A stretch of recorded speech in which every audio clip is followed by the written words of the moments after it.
The intelligence that governs the planets in their courses is the same intelligence that is manifesting in me, and you too. The use I make of it is it to direct and to govern my activities depends on my personal choice. Today I am governed by the wisdom of God in everything I think, say, or do. Since there is nothing large or small to the infinite, there is nothing in my experience beyond its action. I affirm the presence of this wisdom, accepting and acknowledging its action in my every endeavor. I permit it to guide me in every circumstance. Today, I free myself from all past mistakes, and I know that I shall receive full compensation for every right thought. I now know how to plan my life and direct my path because God is doing it for me by doing it through me. There is no uncertainty or confusion. The Divine Spirit always knows what to do and how to do it, so I am never without guidance in the successful achievement of my good desires. My every thought, act, and purpose is guided by this wisdom. I expect new and wonderful experiences to come to me. I live in complete confidence that I am on the pathway of endless unfoldment, walking in the light of the infinite wisdom. I say thank you, Ernie. Thank you. Wow. Thank you. Thank you, Ernie. Our speaker this morning is a delightful lady. She's a teacher of children. She's a teacher of adults. She's just a delightful lady to be around. She went with me yesterday to one of my classes, and she helped us with lesson 5 of inner sensitivity. And the class just loves her because of her soft presence, her demeanor, and her wisdom. And she shares it freely and lovingly with everyone who is receptive. Please help me welcome, speaking to us today, opening up to new opportunities, Reverend Elizabeth Brabant.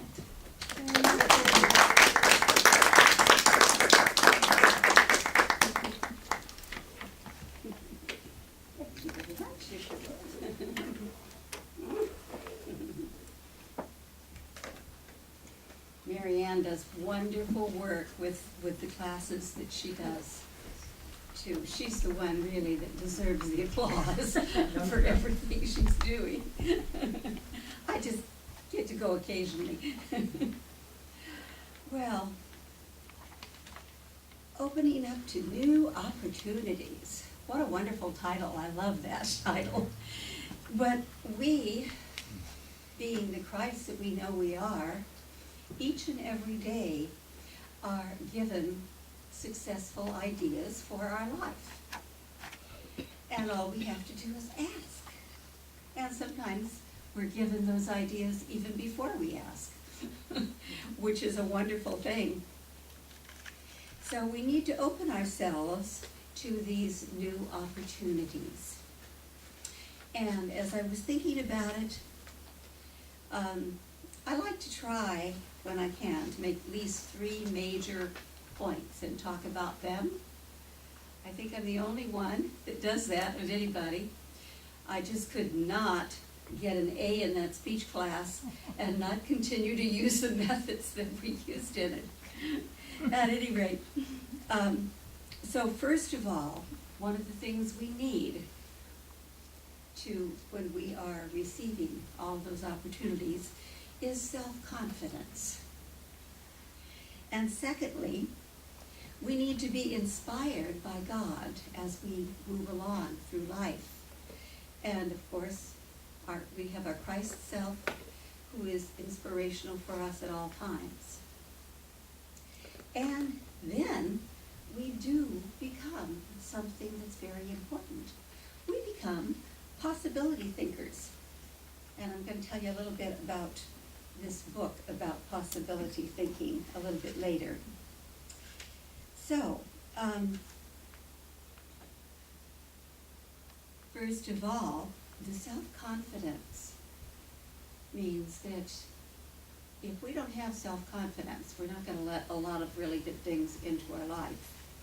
And especially anything that we have to do anything about. But self-confidence is very important. And basically, what self-confidence is thinking up here and in here, I can do it.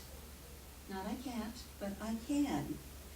And self-confidence sometimes takes quite a bit of courage. Because occasionally you'll get something that you don't normally do, that you have to stretch yourself a little bit to believe that you can do it. And you can succeed in whatever you do. Now, praise is something that builds self-confidence. And each one of us is unique in our own special way. So each one of us has a different way of helping this world because we are so unique. And thank goodness we are, because that way we have many, many different ways to help not only ourselves but other people as well. So just remember, I can do it. I can be it. I can have it. And it does help us then to believe in ourselves that we really can do whatever it is that we need to do that sometimes seems hard to us. Other times it's easy. Thank God there are some things that are easy for us, but there are a lot of things that are not so easy. So God gives us courage to overcome any seeming problems, any despair or discouragement that we've had in our life, or any time that we seem limited.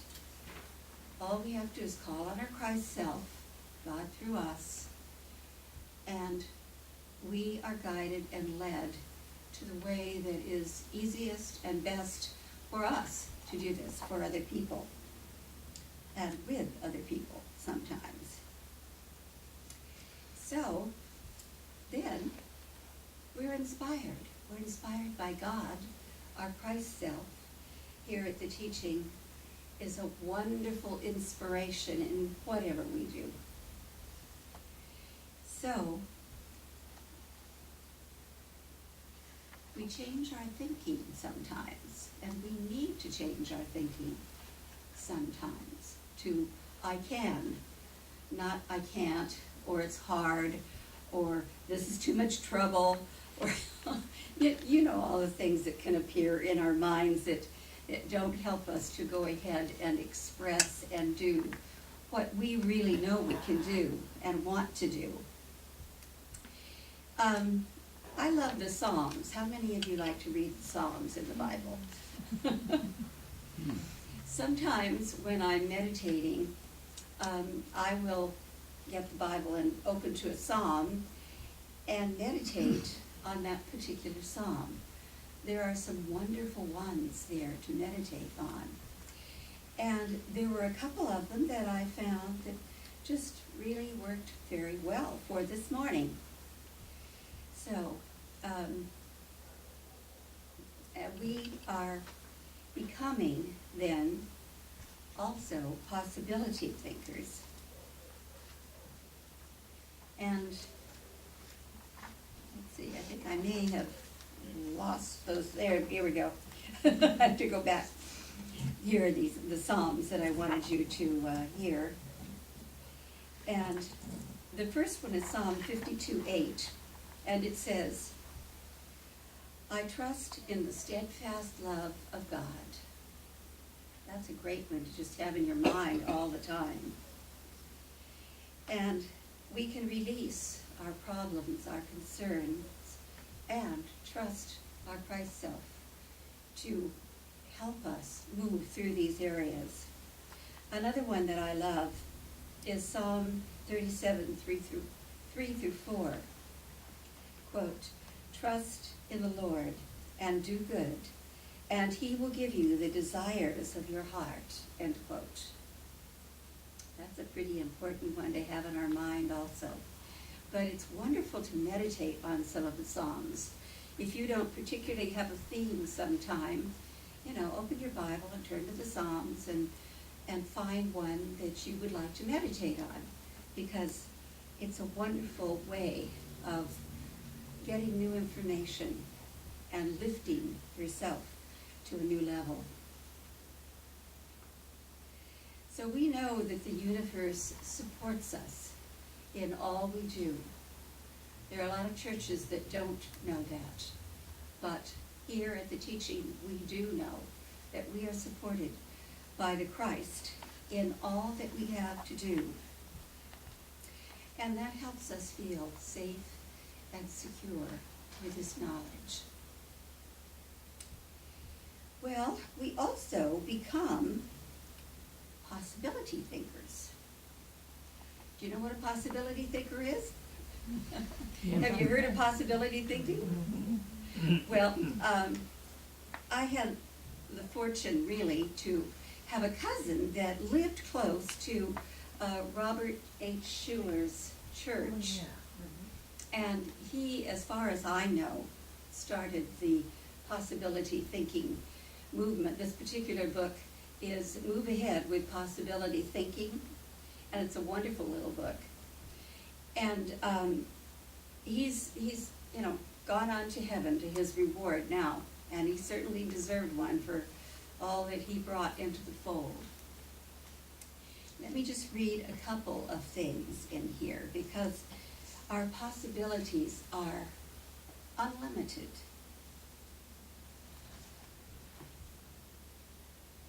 Seize the possibilities within the opportunities that are around you. Use possibility thinking to turn opportunities into real successes. And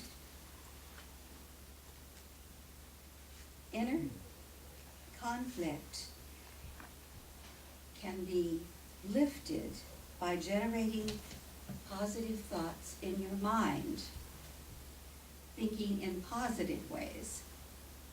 I can do all things through Christ who strengthens me. All things are possible, and I will believe. I will have faith in my good. This is a whole book filled with wonderful things in it.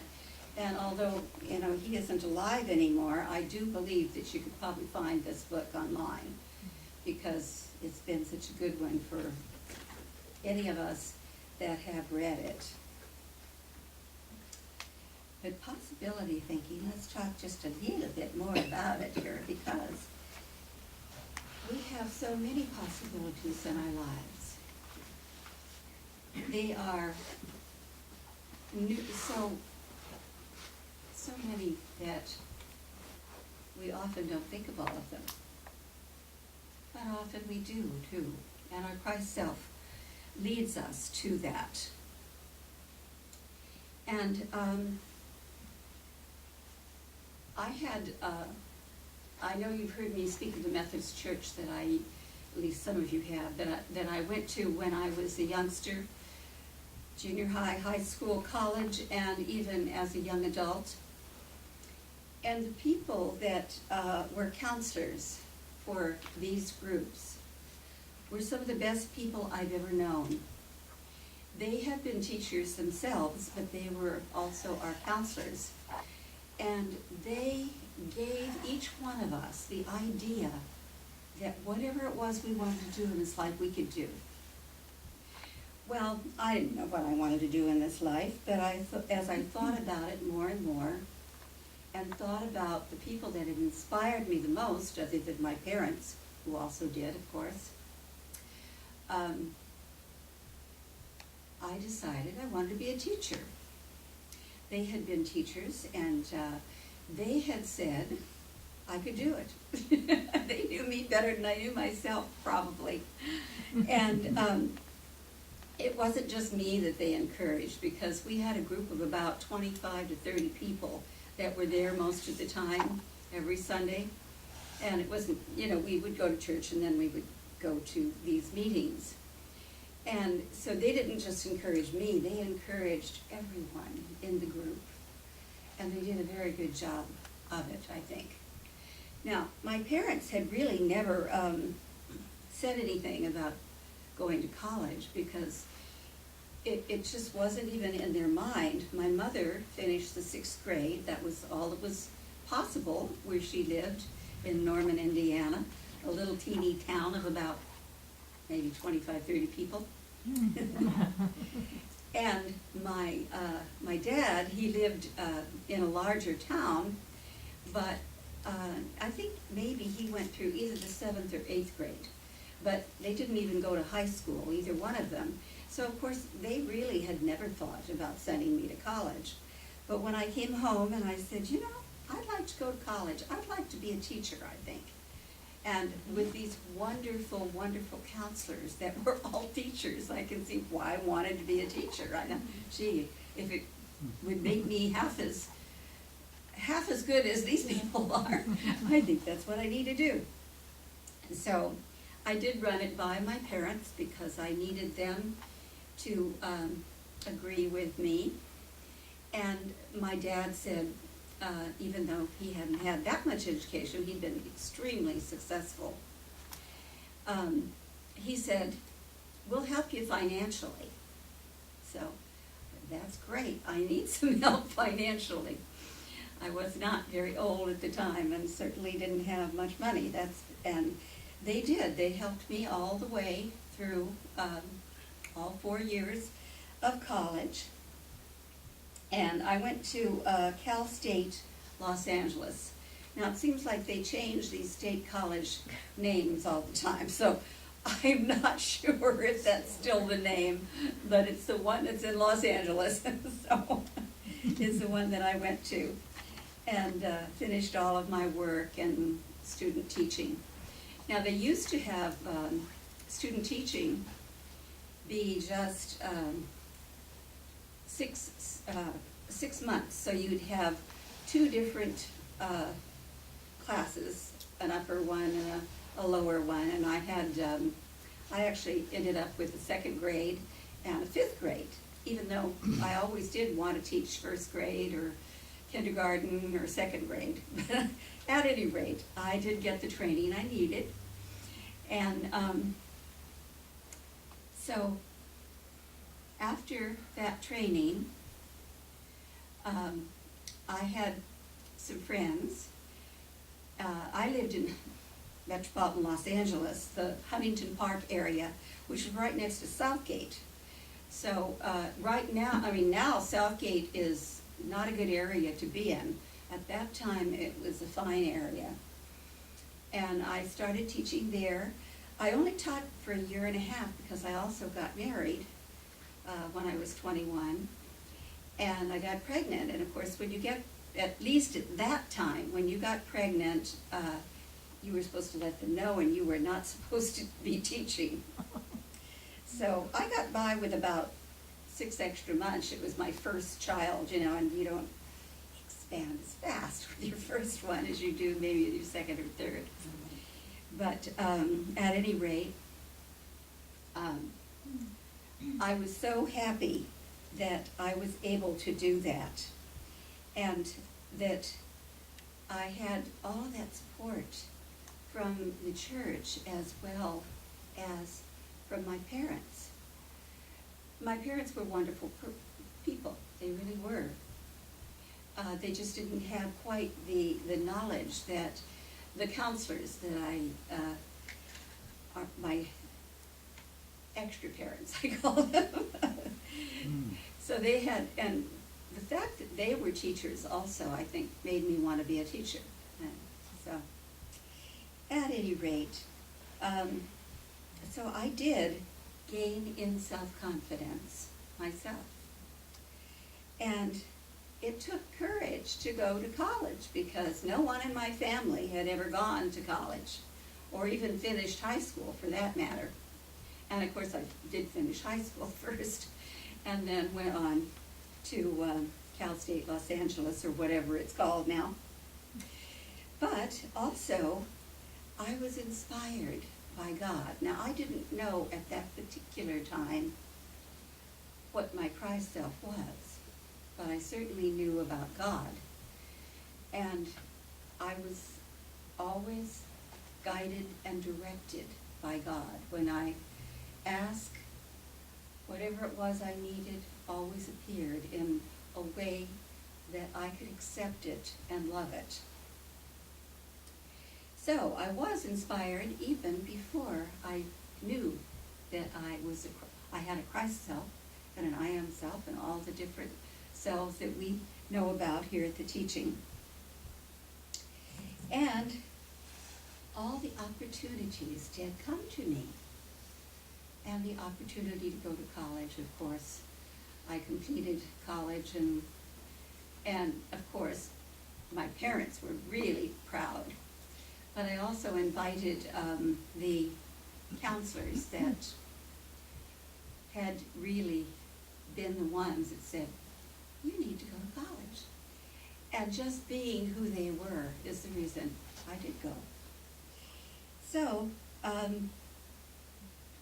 we have so many opportunities. All we have to do is look around, and there they are. And when we become possibility thinkers, then we have even more options. There are limitless possibilities in our lives that we each have. And God reveals to us the right ideas for us. And having our Christ and I am selves here, it really does help us to know exactly what is right for us in life at this time in our life. Of course, I was a very young girl then, but not a young girl anymore. And there's still fantastic possibilities there for every one of us, no matter what age we happen to be. And the enlightenment that we receive from our Christ and I am and God's selves helps us and directs us in the ways that are perfect and right for us. So, we thank you, wonderful God, for the marvelous opportunities that we've found out about right here at the teaching of the inner Christ. We thank you, wonderful God, that we know about our inner Christ, our God self, our I am self, all of these wonderful aspects of our being. And we do thank you, God, for numerous possibilities in our life. And so it is.